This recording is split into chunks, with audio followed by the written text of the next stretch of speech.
Hi, you are using the internet right now. Obviously, you're on YouTube, and well, there's a lot of stuff on here. It probably has to take up a pretty big portion of the internet, right? Well, no. Things that you can search on YouTube, TikTok, Instagram, and even Google only take up about 1% of the internet. So what's in the rest of the 99%?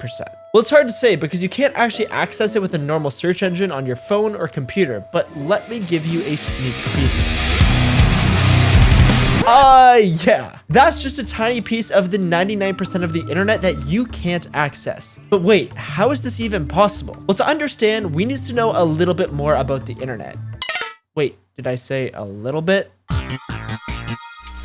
First of all, to find out why 99% of the internet is unsearchable, we need to know how the internet actually works, which is a lot more interesting than you might think. Then we'll explore what the dark web actually means, what's on it, and how you, yes you, can access it. And finally, we'll take a look at some of the most disturbing websites on the dark web and some of the most insane things that you can buy on it now that you know how to access it. Not saying that you should go ahead and do that, but yeah, you'll know how to, I guess. And by the end of this video, you are going to be terrified to go on the internet in general. The way the internet works is actually pretty simple. I'm just kidding, but let me give you the bite-sized version of how it works. Contrary to popular belief, the internet is not a cloud. It's actually a wire. Don't believe me? Well, if you had a wire and you hooked two computers to each end, they could communicate with each other through that wire. And well, congrats. You just created an internet. Obviously, this internet kind of sucks compared to the one that we use on a regular basis. The computers can only share the information that they have. And with only two computers, your brain that's broken from endless TikTok and YouTube shorts would get bored pretty easily. Luckily, the internet that we use is connected to a lot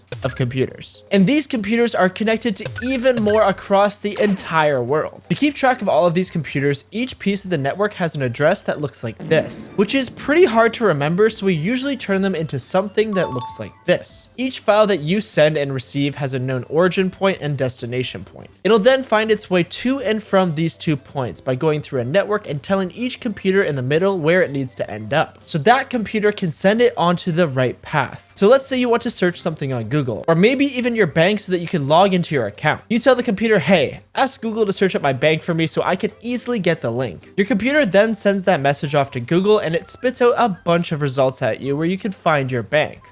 Cool. You have just interacted with the surface web, and everything that you can communicate with just like that is a part of it. But what's the use of a bank website if you can't actually log into your own account? And that's why you can't just Google your bank account and log in credentials. Because if that was on the internet, you're just looking to get hacked. If someone could just Google your bank account and get right into it, well, it wouldn't really be that bad since in this economy, you're probably broke just like me. But in all seriousness, your specific bank account is not accessible through a search engine like Google because it's not listed on the surface web. And instead, it is a part of what we call the deep web. The deep web is anything that is password protected under a paywall or anything like that. And it actually takes up a majority of the internet. But there is another level. Right under the deep web, you guessed it, is the dark web. And I know that's what you actually clicked on this video for, because the dark web is where all of the illegal stuff happens. You like illegal stuff, right? Anyways, why does the dark web even exist and how does it work differently from the internet? Well, it's no secret that you're getting tracked when you're on the internet. That's why when you like a picture of a pair of shoes on Instagram, you get an ad for that pair of shoes a day or two later. And that's also why Target knew a woman was pregnant before she even did.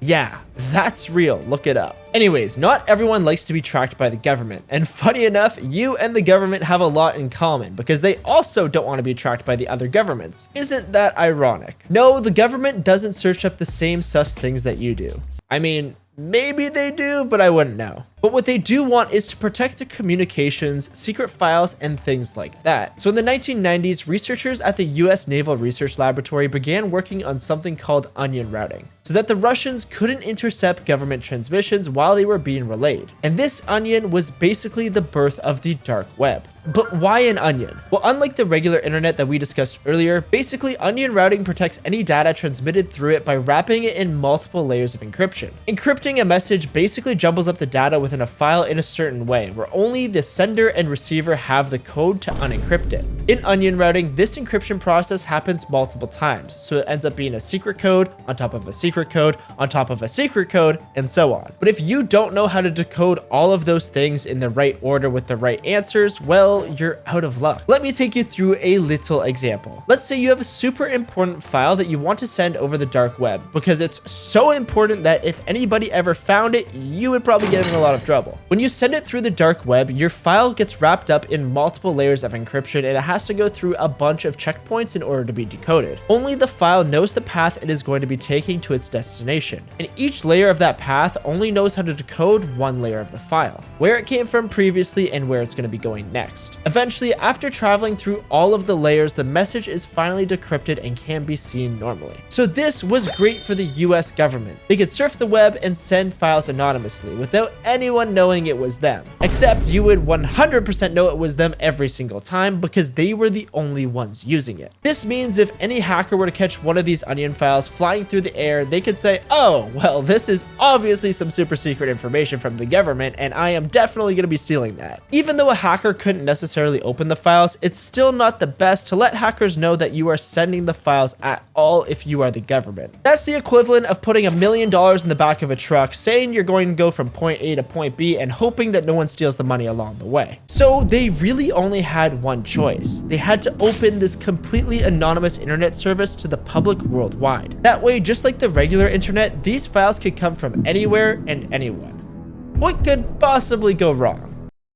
Well, everyone's selling drugs now.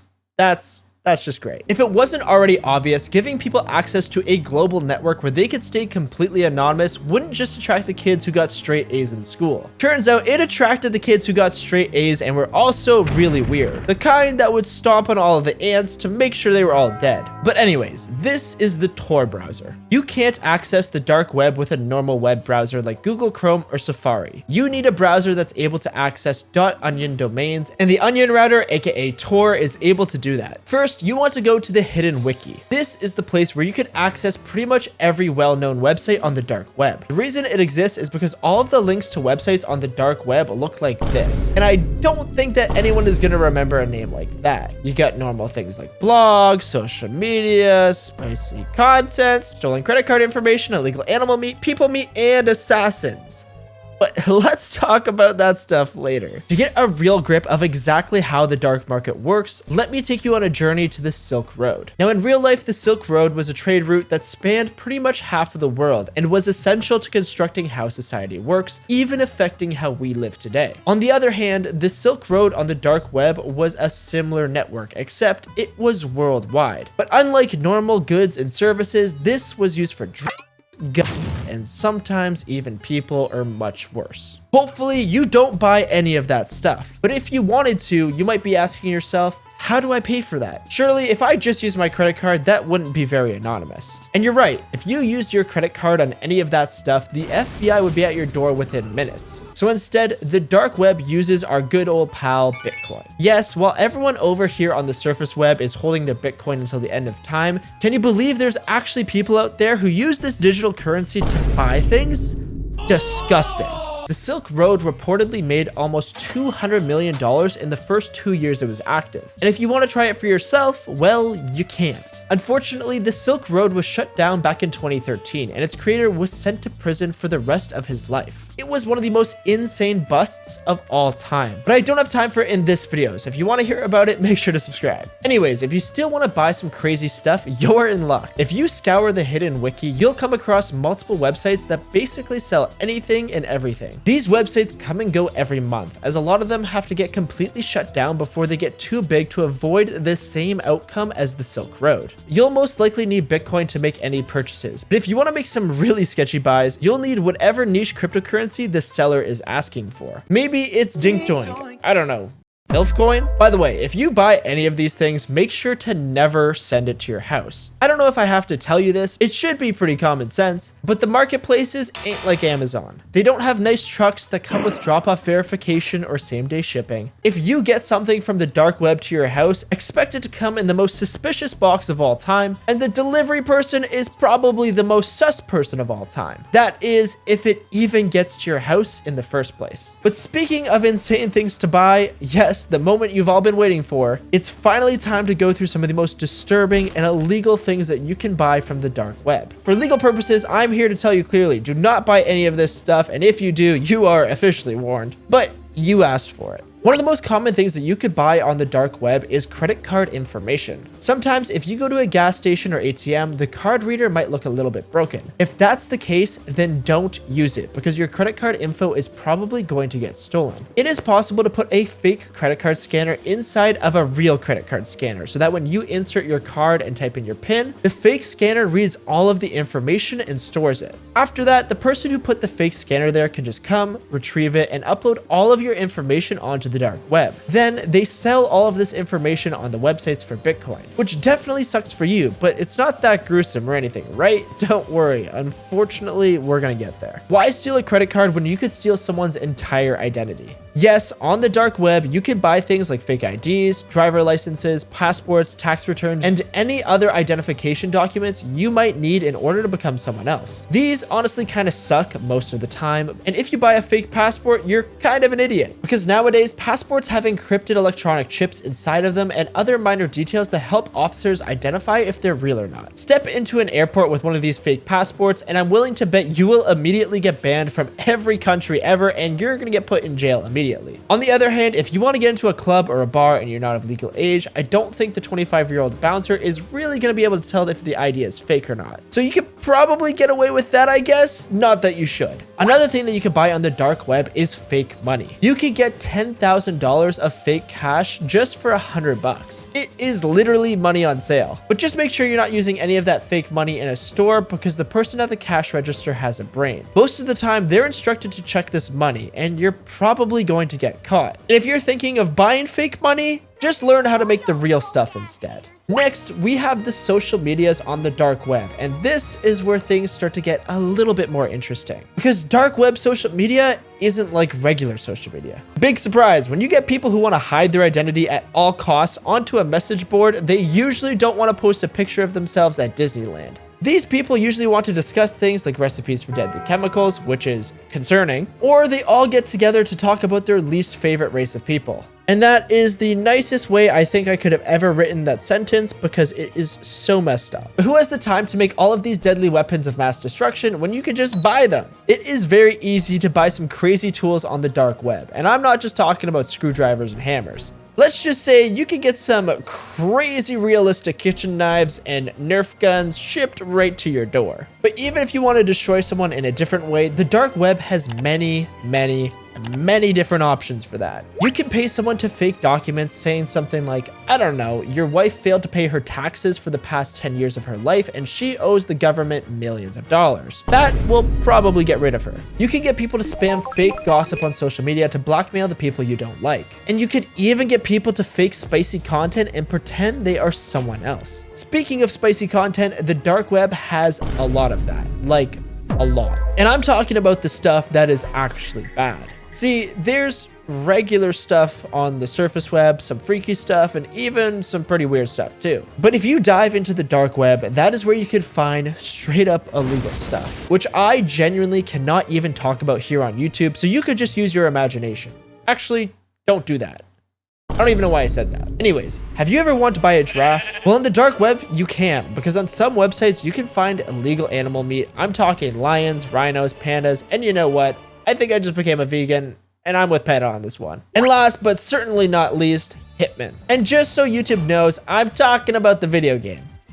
I'm definitely not. Yes, on the dark web, it is rumored that you can pay someone tens of thousands of dollars to take out any target of your choice. You just have to give them the information, and within a few days, the deed is done. But now, there's a few important reasons why you should never buy anything on the dark web or even use it. And the main reason is honeypots. Honeypots are the name of the game when it comes to the dark web. Most, if not all, of the services that I have just mentioned have a 90% chance of being completely fake. If you stick your hand too far into the honeypot, you'll get stuck. Basically, sellers know that buyers on the dark web are desperate. More often than not, these sites that sell illegal substances or services take the money of the buyers and just send them nothing at all in return, which means the seller makes out with a boatload of Bitcoin for doing nothing at all. And the buyers have no way to track down the seller because, first of all, the seller is anonymous and they can't just go to the police because what are they going to tell them? Hey, I was trying to buy something illegal and the guy stole my Bitcoin.